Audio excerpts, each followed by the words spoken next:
There's a line in Garp that you say you could look at the arc of your life and find it interesting. That's what it's been for me. It's nice that it has been getting better and better. That's the only thing I pull out of it. I mean, that's nice that it keeps trying. And the fact that I'm offered these amazing things to keep doing stuff that keeps exploring different aspects, that's wonderful too. The first movie was Popeye. Yeah.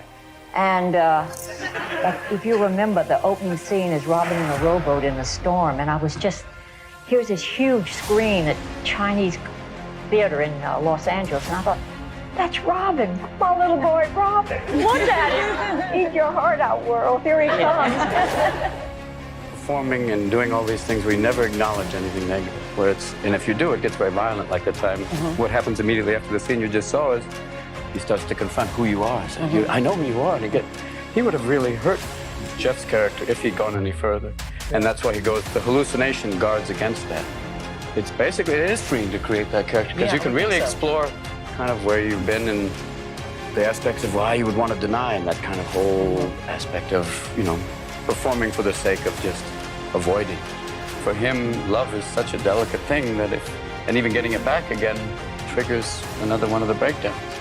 It's so fragile for him, and that's what makes it interesting. That's why I did it. The sadness, and then you have to go, there's also hope. I mean, sadness, it's always like, you wish they hadn't happened, but they did. And the purpose is to make you different. It's what they call a Buddhist gift. I would call it the ultimate Christian gift. It's that idea of you're back and you realize the thing that matters are others. Way beyond yourself. Self goes away. Ego, bye-bye.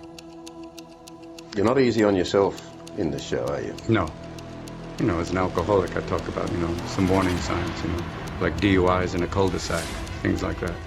The idea of, have you been through it to talk about it and see, this is what you go through. Heart surgery, alcoholism. I went to rehab in wine country just to keep my options open.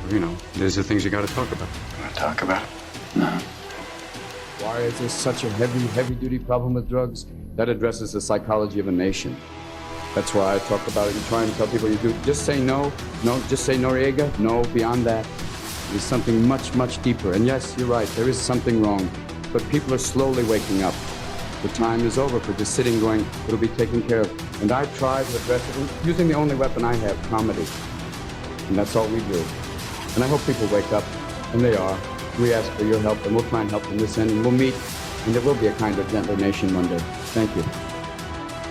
We all have a great need for acceptance. But you must trust that your beliefs are unique, your own, even though others may think them odd or unpopular, even though the herd may go, that's bad.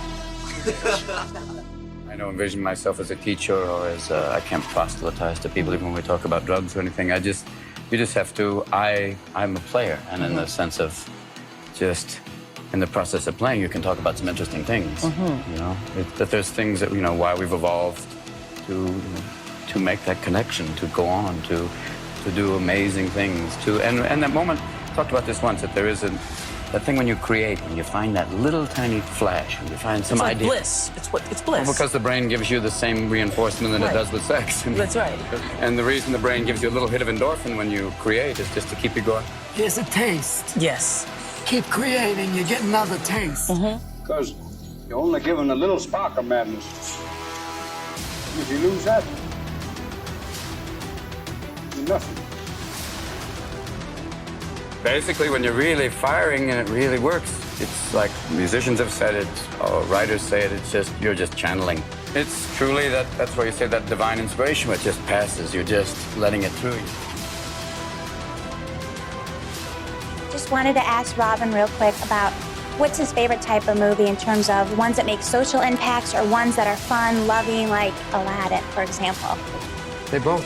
I love doing both of them because I think in their own way they both have some effect. I remember people coming up after Aladdin and saying, it was such a great thing that they could sit with their kid and laugh as much as their child. That, I think, is a great thing. It's like, Sullivan's Travels, where you see people just having a wonderful time, especially in times like this. Why you do a movie is to learn, to expand yourself, to push yourself. It was like Peter Weir when I did Dead Poets Society. He said the power of silence, that he said, you don't have to do anything and make a point. Or the power of thought. But, you learn something and you make a movie, which is a double bill. Yeah, and you get paid. But it's, I mean, that, if the truth is, if they knew it, I'd probably do it for much less. I don't know how much value I have in this universe, but I do know that I made a few people happier than they would have been without me. And as long as I know that, I'm as rich as I ever need to be. You know, there's some movies you do for money, and those are the dangerous ones. Hold on, we'll talk later. The idea that you do those and you go, and you know why you're making them. It's a kid's comedy, you know it's going to be silly, and you know that's going to be up for grabs. But with something like World's Greatest Dad, it's like, no, you do it as a labor of love, and you do it with friends who you feel like you can do it with and say, hey, we're both in this together, and that's kind of wonderful. They're all done with this kind of love, you know, you commit to it and you go, whatever happens, I'm in, I'm proud. That's always what I want to do, is to try different things and kind of always change perceptions. And change the rhythm. You could. Yeah, break up, it is a rhythm. It's basically saying, okay, now we hit it, you know, that, and then, you know, hit a little harder and then back off and then go berserk like, you know, with the stand-up, which is just free form, and then come back and play something so controlled like a 1 hour photo. Those are all possible. And having that range really helps. For me, it's great. And but having great friends and family that just make life extraordinary. And a world to still go out and see and learn about, which is the most important of all. Just look at your own life and just realize what things are precious to you. That's what I did when I was doing it. You know, I would come home and just realize how extraordinary that there is, you have heaven in front of you. That idea that you have, look around and see the precious things, the connection with family, friends, you know, the things in your, and the people especially in your life. My kids are extraordinary. Did they go through rough times? Yeah, but you come out the other side and go, God, they're so amazing. I'm so blessed. I would hope that there would be, if there was an afterlife, that would have the places that or at least a version of the places I've grown that I think are extraordinary here. Mountains, lakes, forests, beaches with perfect curl. But also, I mean, a place almost like Venice, where, I mean, there's times in Venice to me, I've been there when I just go, my God, what a glorious city. And even New York in spring, where you can go, there's times in every different place that you've been where you say, this is paradise, or this is extraordinary. I would hope that there'd be something like that. And most of all, I would hope you would come in contact with extraordinary people, like the ones I've met in life. The powerful play goes on, and you may contribute a verse. What will your verse be?